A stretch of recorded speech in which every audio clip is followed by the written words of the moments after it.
Alam ko ngayon yung operation ni na Annalyn at Dr. Meneses. Kailangan ko malaman kung saan yung OR nila.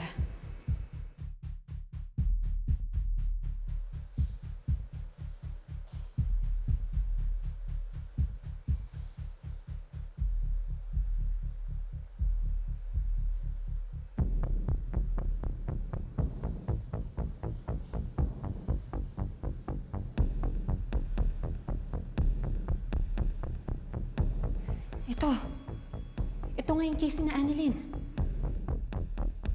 Thank you for doing this. Wala po yun.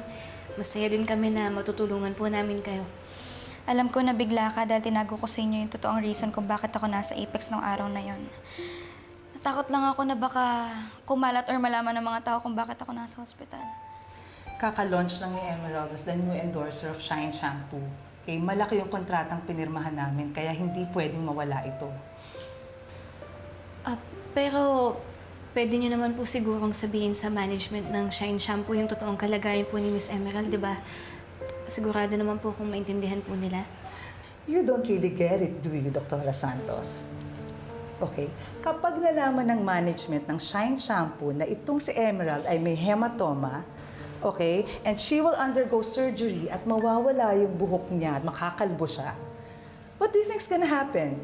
That's automatic breach of contract. Okay, malaki mawawala sa amin and I'm not gonna let that happen. Kaya kayo yung pinili namin, Doc. Kasi I know that I can trust you with this. Don't worry.